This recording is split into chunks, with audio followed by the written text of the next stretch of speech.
Hi everyone, so today's lesson is about my story of why I started studying grammar pretty intensely. I was hired at a bank when I was 20 years old, and my boss, she asked me to write down some words that were a certain part of speech to use in a meeting that we had. And I didn't know what they were. I didn't know what the part of speech was that she was talking about. I knew what a verb was and a noun was. Pretty much that's what I knew about my grammar. I knew my English teacher was a terrible teacher when I was in high school. She actually was so terrible that a lot of the boys would just go hang out at the back of the classroom with her, and we would use her class as a study group. So I did not learn anything in my high school about grammar for 2 years.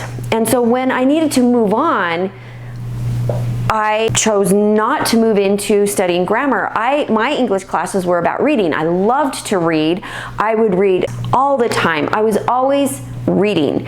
And so I chose to read books and to take classes that were focusing more on reading and comprehension. But my sister, who had the same teacher, the same problem, did a different route. She actually talked to the next teacher up that was teaching the next level and said, hey, I know I'm going to fail your class. I'm really scared to take your class.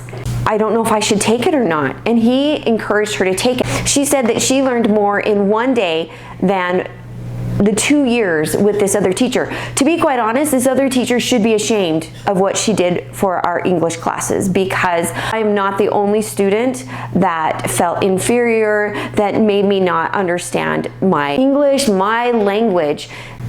This English teacher, you guys, she ended up marrying one of my classmates after he graduated, after we all graduated. She ended up marrying him. So she spent all of her time really getting to know the boys better. It's a huge mistake in my grammar that I didn't continue on and maybe go in the direction my sister went in. Okay, now I went to college and I studied accounting, and I love numbers, and that's really the direction that I went to. I was really good in algebra, in math classes, so I took it that direction. And in college, I did everything I could to not graduate with any sort of grammar classes. I only did the bare minimum because now I'm terrible at grammar, and I'm afraid that I'm just bad. And in my mind, I'm thinking, I'm just bad at grammar. I'm not thinking that, well, I haven't studied grammar. Basically, I knew my grammar was not okay, but I managed to get through college, mostly focusing on numbers, so I could manage not really focusing on my writing. I really knew that I needed to get my writing better, and that takes understanding of your grammar. My family, we've decided to write stories to each other for Christmas. Instead of doing gifts, we decided to write our life stories and share them. All of the husbands were involved, and all of my siblings were involved in writing stories. And so I would write a story, and we did this for 15 years, but I would hand the story to my husband and say, hey, can you correct this? You should always have somebody correcting your writing. But it felt like he was correcting everything I did, and it was super frustrating that he did this.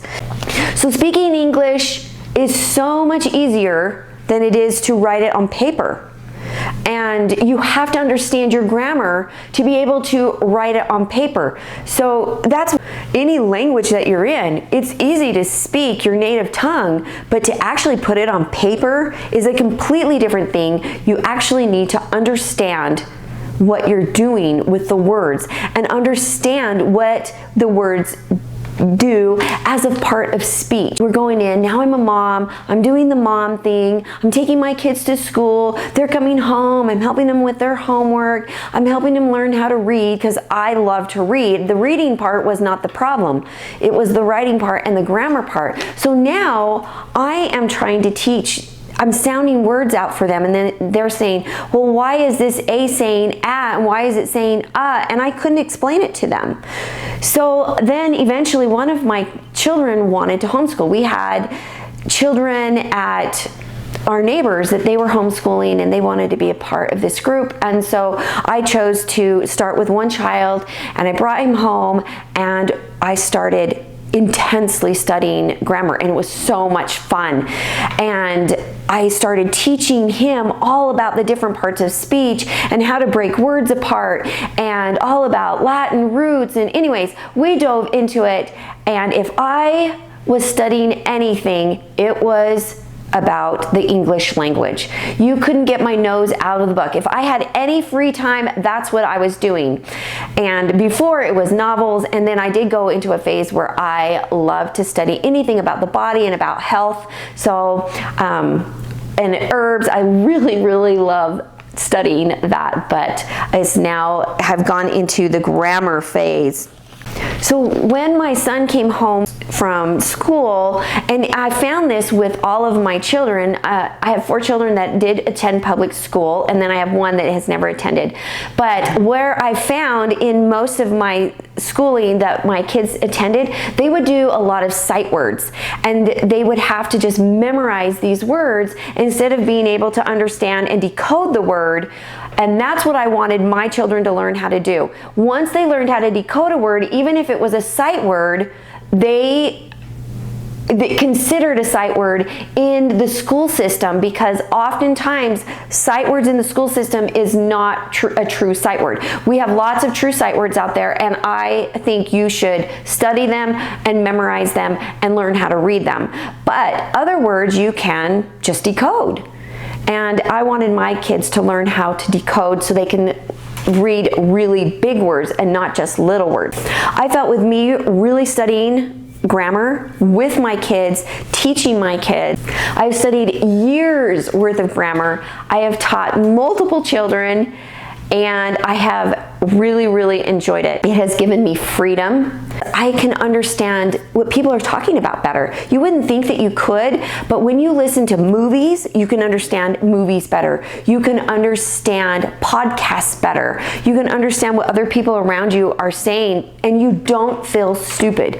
And that's what I mean by freedom. You are knowledgeable, and so it takes you into different areas, into different parts of your education, and you will feel smart. All right, so now I've studied grammar. I love it. Now I want my children to have something a little bit different, because I haven't found the exact program that I truly like, even though I am so grateful for all the grammar teachers out there that are teaching and that are putting all of their energy for helping us to learn.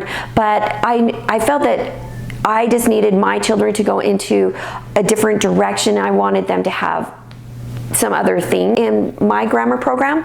And so that's when I put this together for my children. And as I was putting it together, that's when I thought, oh, I should share this with other people. Just so you know, this has been a lot of work, and I didn't expect it to be this much work. And so I really hope that you are enjoying these classes, and I challenge you to never be fearful of learning how to do something. Learning how to really understand your language is crazy important. It is the most important thing that you can do to help you to progress in life. And we'll see you in the next lesson. Bye, everybody.